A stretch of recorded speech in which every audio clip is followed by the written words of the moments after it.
Ça paraît fou, mais il y a 9 Français sur 10 qui se déclarent stressés ou anxieux. Et donc, il y a fort à parier que vous aussi, vous soyez du genre à stresser. Que ce soit le contexte global pas ouf, votre situation financière, vos problèmes perso, il existe 1000 raisons de stresser. Sauf que, on va voir que si vous ne faites rien pour gérer votre stress, eh bien, ça peut avoir des conséquences très graves sur votre santé physique ou même mentale. Alors ouais, approchez-vous mes poissons rouges, parce que grâce à notre cobaye, nous allons voir ce que ça fait de stresser tout le temps, en partant d'un petit stress de courte durée à un stress permanent et intense. Alors on va voir les effets concrets du stress sur notre corps, mais aussi les conséquences plus insolites, et s'il dure trop dans le temps, on verra qu'un stress trop élevé peut être à l'origine de maladies graves, allant jusqu'à la mort. Mais nous commençons soft avec un simple petit coup de stress.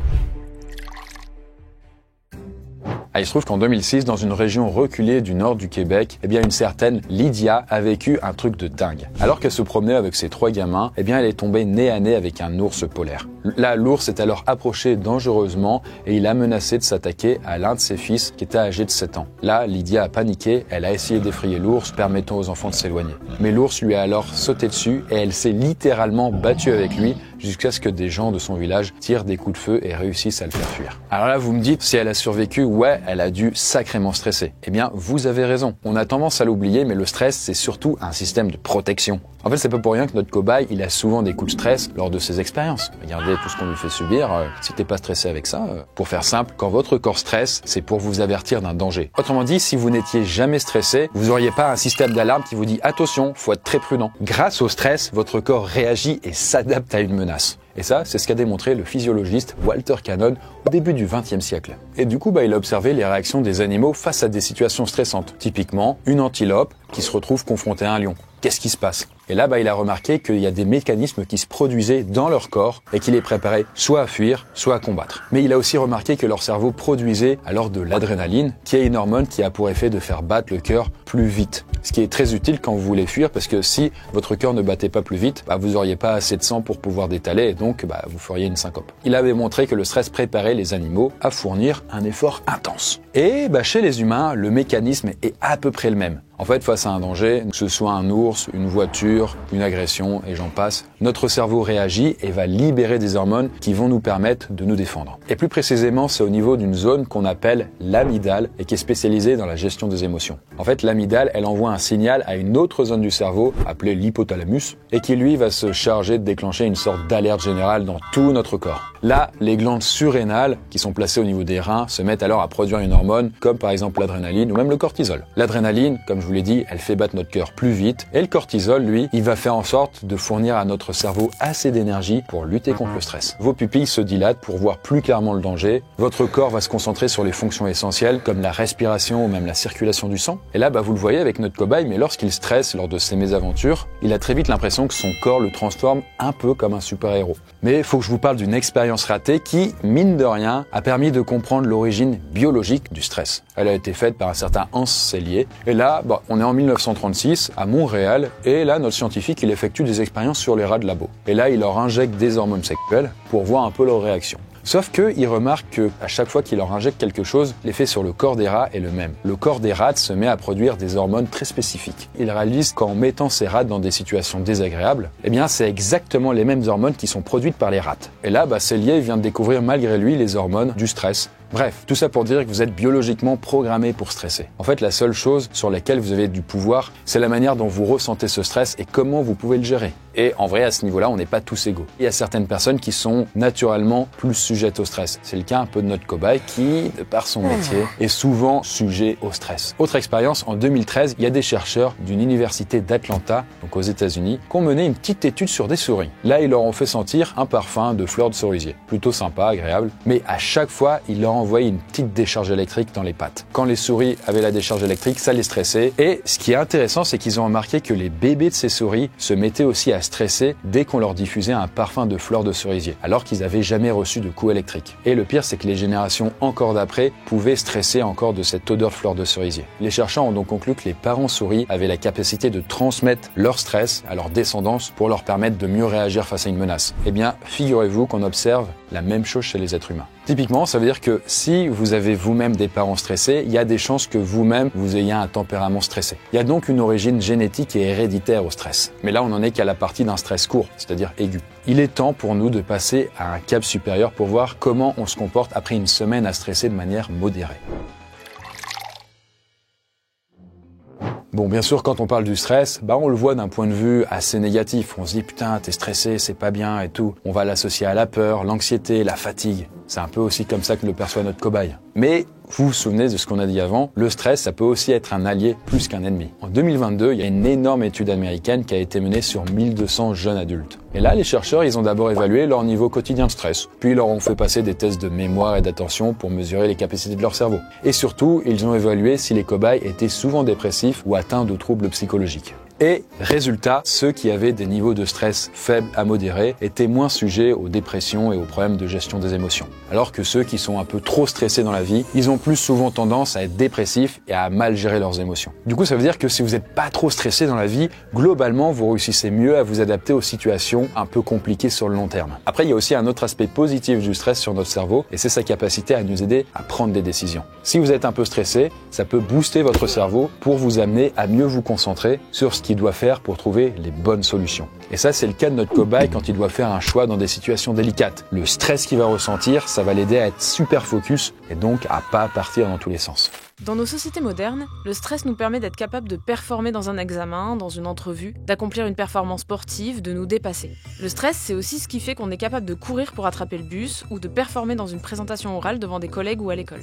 Le stress qui est mauvais pour la santé, c'est celui dont on n'est jamais capable de se débarrasser. En résumé, les experts sont clairs, le stress, c'est ni bon ni mauvais en soi. En fait, tout dépend de ce qu'on en fait et comment on parvient ou pas à le gérer. C'est comme les médicaments. Si vous en prenez à petite dose, ça peut vous soigner, mais si vous faites une overdose, ça peut vous buter. Quand le stress devient modéré ou plus, là, il peut commencer à vous attaquer sévère. Mais ça, on en parlera après. En attendant, je vous propose un petit florilège des effets insolites du stress sur notre corps. Et on va commencer avec la mésaventure d'une Américaine, Michelle Wilson Stimson. En 2021, elle décide de gérer toute seule l'organisation de son mariage. T'as compris la blague ou pas? Sauf que, peu de temps avant la date fatidique, sa robe est livrée avec des défauts. En plus de ça, la veille du mariage, son coiffeur annule au dernier moment leur rendez-vous. Et le jour J, la musique de son entrée ne se lance pas. C'est mal parti et ça a généré un tel stress chez elle que, les mois qui ont suivi son mariage, elle s'est mise à perdre des cheveux. Elle a dû alors consulter au moment où elle avait perdu 90% de ses cheveux. Oh, quand même. Et en faisant des analyses, les médecins n'ont rien trouvé d'anormal. En fait, la seule raison pour expliquer cette perte, c'était le stress intense qu'elle avait vécu. Sacré mariage. Pour un deuxième exemple, laissez-moi vous montrer cette petite photo de Barack Obama. Ça, c'est avant qu'Obama soit président. Et après, c'est quand il a fini son premier mandat, donc 4 ans plus tard. Ses cheveux ont blanchi en très peu de temps parce qu'il a eu un stress vraiment très intense pendant son mandat. Et c'est pas le seul. Récemment, Macron, regardez-le, devenait président de la République. Vous gagnez 20 ans d'un coup, c'est super. Ce qui fait que là, notre cobaye, il commence à grisonner parce qu'il stresse un peu trop. L'expression se faire des cheveux blancs, c'est scientifiquement prouvé. En 2021, une étude a été réalisée sur plusieurs personnes. On leur a demandé de tenir une sorte de journal de stress pendant 1 an. Et elles devaient indiquer leur niveau de stress de 0 à 10 à chaque événement stressant de leur vie. Et là, les chercheurs, ils ont réussi à montrer qu'après chaque stress important, certains cheveux des cobayes étaient devenus gris, voire même blancs. Mais plus intéressant, entre 2 phases de stress, si les phases sont assez espacées, ils redevenaient noirs lorsqu'ils repoussaient. Donc c'est comme si c'était réversible. Et donc ça prouve quand même que c'est vraiment le stress qui a un effet, puisque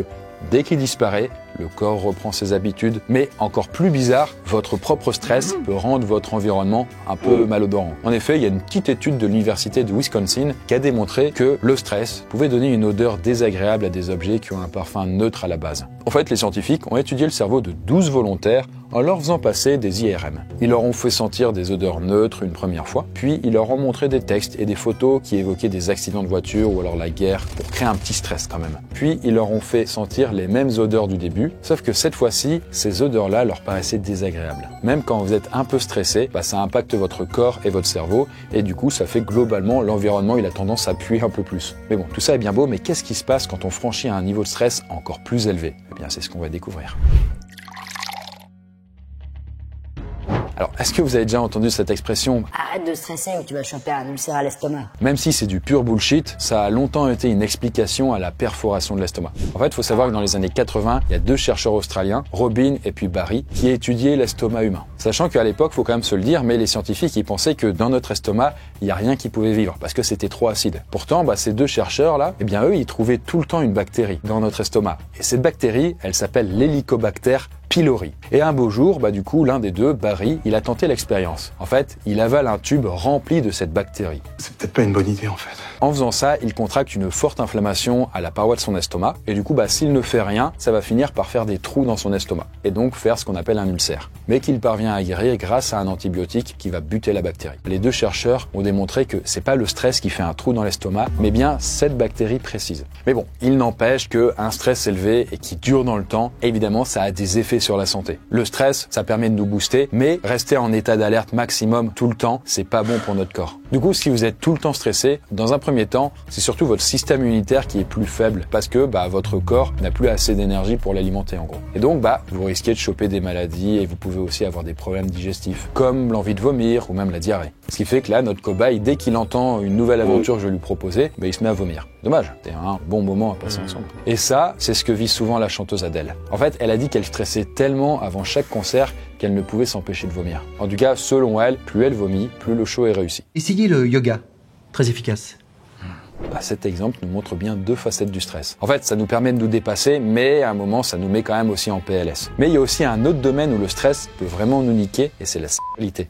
Chez les hommes, on observe des dysfonctions érectiles et des éjaculations précoces. On voit aussi des angoisses de performance. Les femmes, quant à elles, sont essentiellement touchées par la baisse de désir due à la charge mentale. Le stress a bien évidemment des conséquences sur le couple, entraînant de la colère, des conflits, des crises parce que les partenaires sont chacun submergés par leur stress. D'ailleurs, au passage, il semblerait que les femmes aient tendance quand même à être un peu plus stressées que les hommes. En fait, il y a un récent sondage qui indique qu'elles seraient 68% à être stressées fréquemment contre 38% pour les hommes.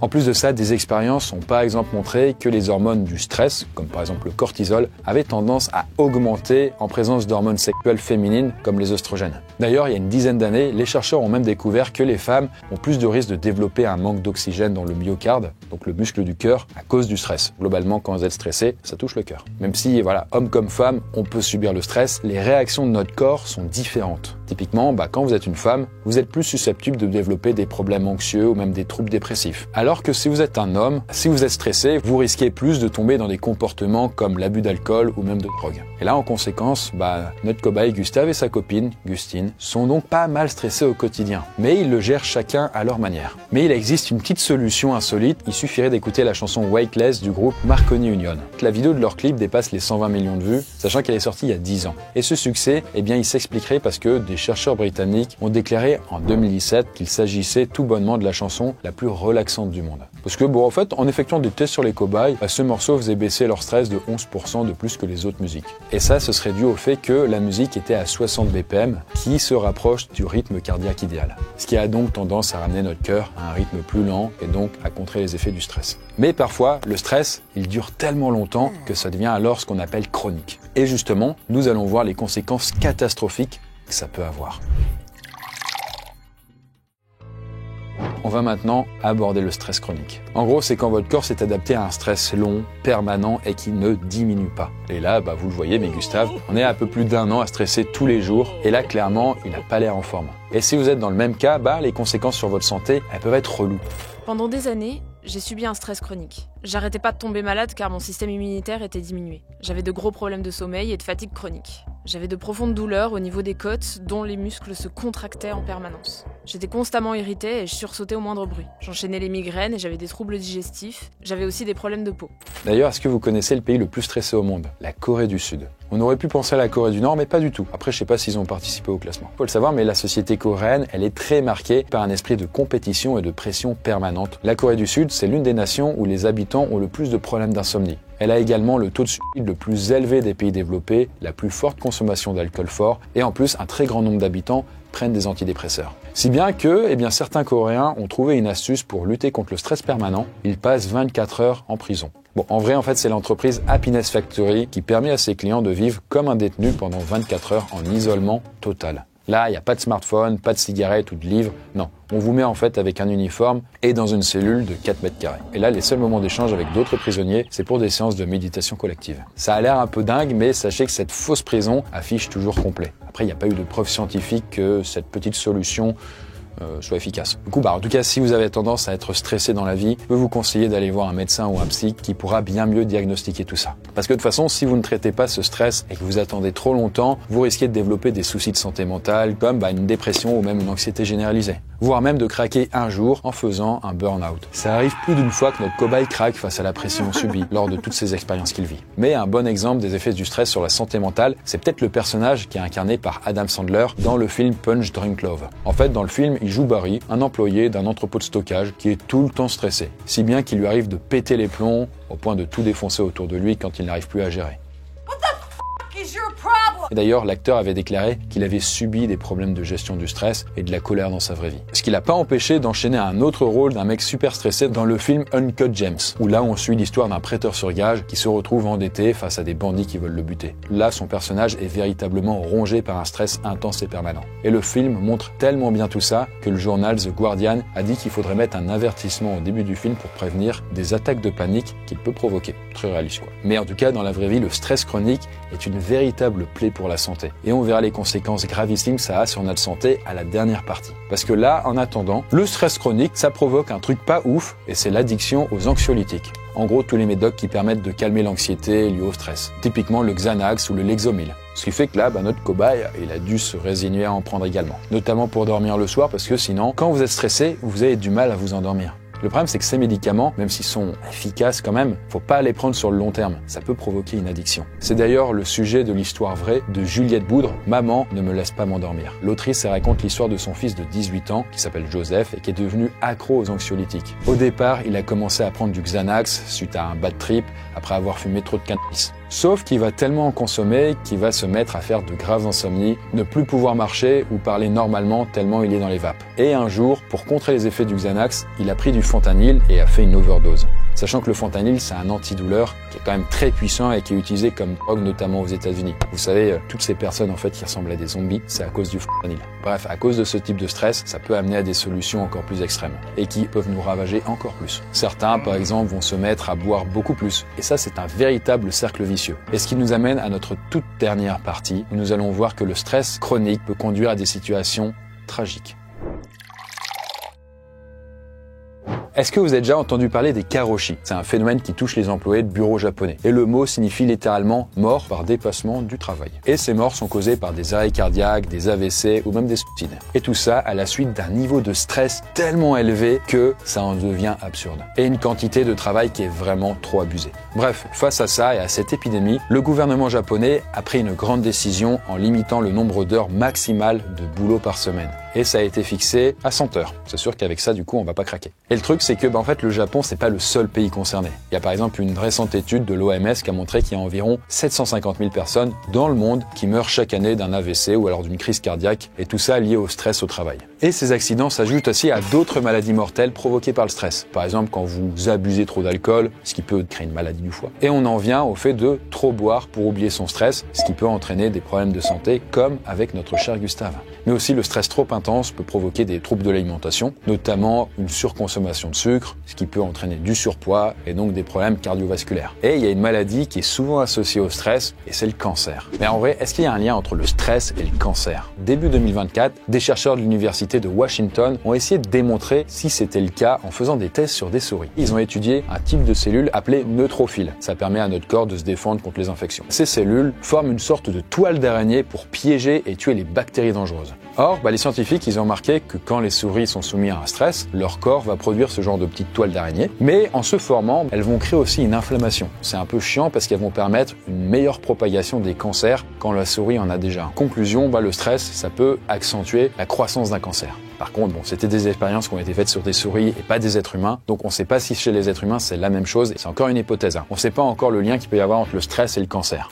Il n'a jamais été démontré scientifiquement qu'un choc psychologique ou émotionnel pouvait provoquer ou favoriser un cancer. Ce qu'on peut penser, c'est que notre état psychique et notre mental ont une influence sur notre système immunitaire et sa capacité à assurer certaines fonctions, notamment celle de combattre des infections, de surveiller le corps ou de juguler des cellules cancéreuses autant que possible. Mais c'est une possibilité, pas une certitude. Le stress chronique intense, ça peut avoir des conséquences graves sur notre santé mentale, et notamment les comportements qui en découlent. Un cas bien particulier, c'est le stress post-traumatique. Vous savez, c'est ce trouble psychique qui va toucher les gens qui ont vécu des situations traumatisantes. Par exemple, si vous avez fait la guerre, vous avez été victime d'attentats, ce genre de trucs, il y a des chances que vous tapiez un stress post-traumatique. Et il se trouve que bien souvent, les victimes vont développer une angoisse profonde, des insomnies ou des dépressions longues. Et là, notre cobaye, après toutes les expériences qu'il a vécues, il a développé certains symptômes. Mais le stress post-traumatique, ça peut aller encore plus loin. En fait, il y a certains gens qui développent des comportements carrément toxiques. Par exemple, des addictions à l'alcool, aux anxiolytiques ou même aux drogues peuvent carrément conduire après à la mort. Par exemple, en 2023, un certain Robert Card, un ancien militaire, a tué 18 personnes et fait une cinquantaine de blessés dans un restaurant